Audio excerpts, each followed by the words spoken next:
Hey everyone, I'm Alyssa Ramos from My Life's a Travel Movie, and this is my awesome new apartment I just bought in Tulum, Mexico.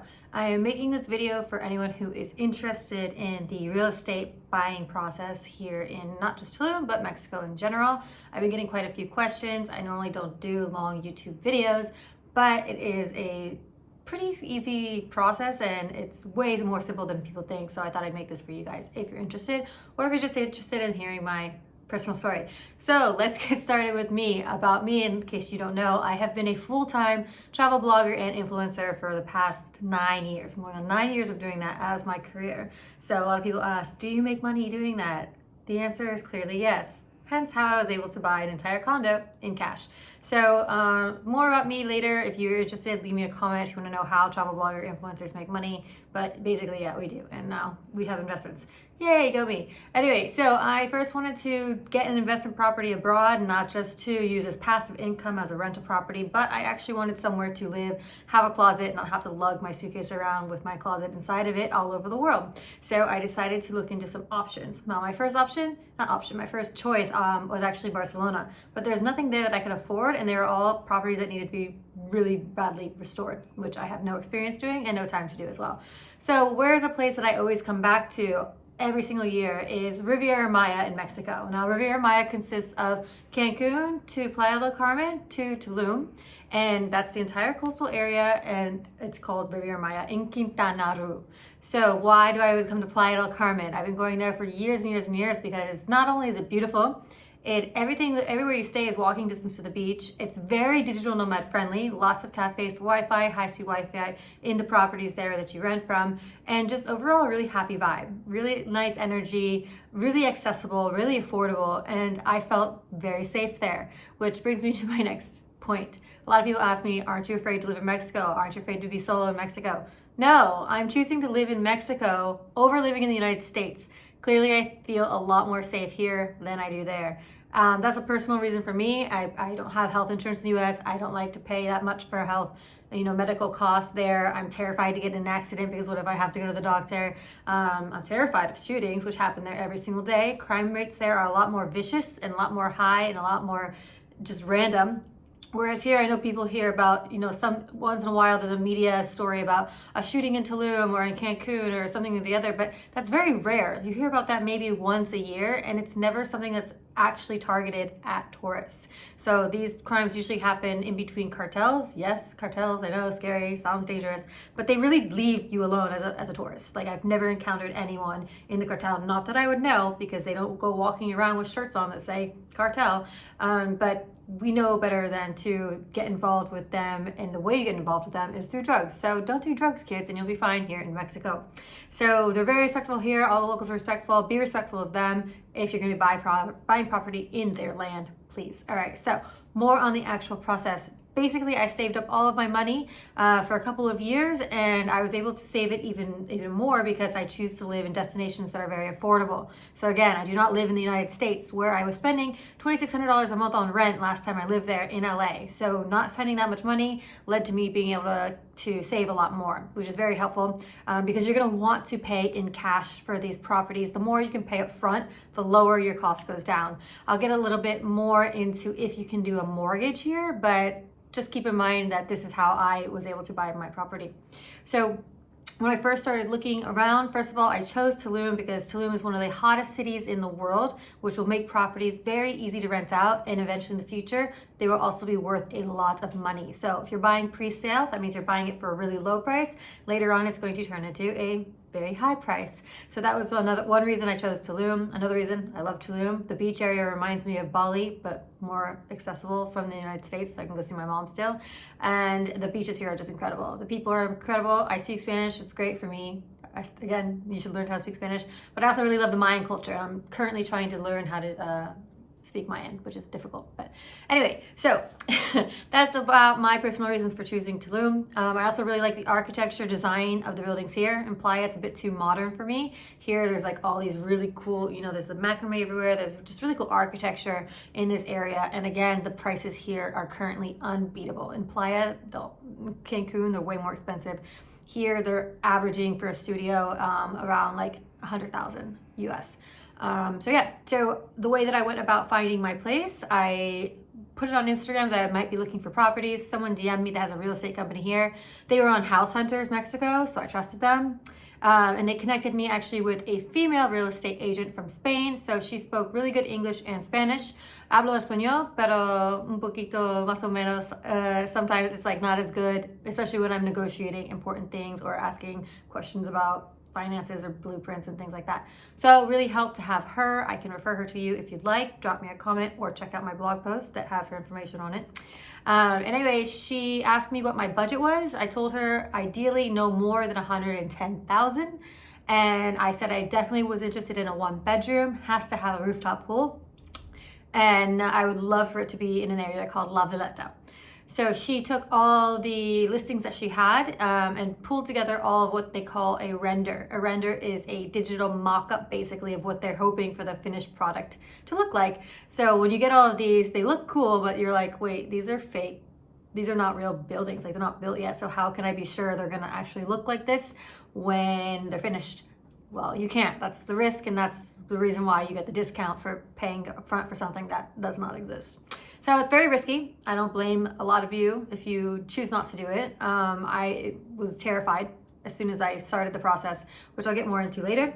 But anyway, I looked through all the renders of what she sent me. We looked at it, and I came here personally to check out the construction sites, which not many people do, because most people who are buying these properties are simply foreign investors. So they want to buy up all these cheap places as pre-sales, and then once they're completely built, they either flip them and sell them for more as finished products, or they use them as rental properties. So I'm one of the very few people actually buying property to live in it part of the time. I'm gonna rent it out, but only to people that I know. So anyway, so I actually went to construction sites, which people were very amused and confused about. So and it's funny because I was going with like flip-flops on, in a dress, holding my dog, and just walking around like it's no big deal, which you'd never be able to do in the United States because you would probably be getting sued or something. I have no idea. Anyway, I looked at a bunch, but they were mostly studios, and I didn't like it. Didn't like any of them, and I was very, very discouraged. I actually went with another realtor who was a guy from the US who I could not stand. He was very cocky and just not caring about what I was actually looking for. He kept showing me places that were either way too expensive or they were tiny and not like what I wanted. Finally, he sent me a listing though, or he told me he was going to go show me this place, but he ran out of time. So I sent it to the other lady. Oops, sorry guys. I sent it to the other lady. She took me, and here we are. So what happened was that while I was actually looking at the construction of this building, the developer was there, the project manager was there with the blueprints, and I noticed like a new square had been drawn onto one of the units with piscinita written all over it, which means little pool. And I said, what is that? And he said, well, in Spanish, oh, we just added a plunge pool to these units because the units downstairs have their own swim up pool. So we wanted these ones to be kind of equal. And I was like, did you raise the price yet? And he said, no. So we went and saw this unit. I saw the plunge pool. There's an extra terrace and a balcony, 1-bedroom, 1.5 bathroom. It was listed for $116,000. And I offered to pay 80% up front. I got it down to $106,000. And I said yes. Yay! All right, so what happens after you say yes? You have to immediately put down a $5,000 deposit to hold it for about 2 weeks while you make your final decision if you're gonna take it or not. Well, in the meantime, my realtor was going and sending a new request that we wanted to the building developer. So my request was I wanted to pay 80% up front in cash, and I wanted a bigger discount than what they were offering. Most places offer payment plans of 30% up front, 50%, another 50% in the middle, and then the remaining 20% at the end, but you don't get as big of a discount. You get about 5% off. Or you can pay 50% up front, 50% upon completion, and get about 10% off. I wanted to pay mostly up front. I got a bigger chunk off. So I saved a lot of money on my place, on top of what they were already giving for it being a pre-sale. So I sent in the deposit. The building developer approved my request, and in a few days later, I said, yes, I want this place. They sent me the information to send a wire transfer, and I did it through Revolut at first, which meant I had to transfer my money from my savings account to Revolut, and then Revolut to the Mexican address, and they flagged me as wire fraud. And they made me prove that the money came from my savings and that I was actually buying a property and had to send the contract. It was a whole ordeal. I ended up just using Bank of America, my regular personal account, after that because it was a fiasco. But other than that, it was pretty simple, straightforward. Everything, by the way, is going through my lawyers. I hired a team of lawyers in Mexico. They're called Mex Law. They have an actual office in Playa del Carmen. I physically went there. You don't have to. Again, most people don't do any of this in person. I just wanted the full experience. You can do all of this online with them. But they translate every contract. They explain everything to me in English, and they make sure every contract is accurate. They make sure both parties have signed it. They handle all the payments. Speaking of which, a lot of people have asked, can you own property as a foreigner near the beach or near a border?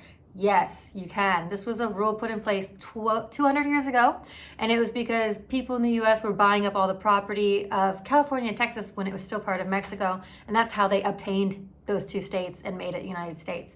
So they put that rule into place so that people couldn't buy up their properties and take more of their country. But they created a loophole now called a fideicomiso, which is basically translated to a bank trust. So the building developers basically hand over the deeds, the rights to the property to the bank, and you buy it from the bank. So everything goes through the bank, which should make you feel a lot better that you're not just paying some random company that you have no idea about for your property. And then the next question I get is, do you full out own it like outright? Or is it just for a few years, 100 years, blah, blah, blah? No, there's no time limit. You own it. You buy it, you own it. Can the government come take it away? No, not unless you don't pay your taxes or you don't pay the developer. You own it. No one can take it away from you. Okay? And then what else do people ask me? Let's see. Do you have to be a resident or stay here a certain amount of time per year? Also, no. Like I said, most people are foreign investors. They never even come here to see their place. They just rent it out. You don't have to be a resident. You can, if you're from the US or most countries, you get a 6-month tourist visa. So unless you're planning on staying here the entire year, then you might want to consider getting a residency. But if not, I just personally use a 6-month visa because I'm never here more than 2 months at a time anyway. But yeah, if you want to get a residency, I can help get you discounts at restaurants and things, but that's the only real reason I see a benefit in it. All right, so what else? So I bought it in May of 2022. It is now May of 2023. So it took a year to have a full completion. It was supposed to be done in December, but it was late and it was a complete fiasco for me only. No one else cared. I just wanted to really move in and I couldn't. It was so sad. But I'll get more into the process of what I did after I received my building, how I went about furnishing it, getting Wi-Fi in Mexico in the next episode of this. For now, I just wanted to go over the process for you who are interested in it. Some other questions that I think people have had: what's the ROI? Some places advertise 15% return on investment per year. I plan on renting my place out for $70 a night, or maybe around $1,800 per month. Not really sure yet, but it is a way of passive income for those of you interested in something like that. So yeah. Other things you have to pay are, for the lawyers, obviously, I think it's around $10,000, including the closing fees and purchasing taxes. And other than that, you pay water, you pay Wi-Fi, which I'm currently paying $20 a month, and you pay yearly taxes to the government, which I think are around $500, and then an HOA fee. We have HOA maintenance fees, I think around $30 a month here, maybe a little bit more because we have 2 pools. By the way, we have 2 pools. So yeah, that's all the information I have for you guys right now. Please drop me a comment if you have any questions or anything else that you would like for me to cover in another video. I'll be happy to answer your questions. Again, I do have a few blog posts about it. And if you found this informational and you enjoyed my video and you want me to do more videos, please subscribe to me and hit the thumbs up button. Yeah, and good luck. And if you ever are in Tulum, you'll probably see me around. Most likely. Actually, I don't know because I still am traveling full time. Anyway, thanks for watching. I'm Melissa. See you guys later.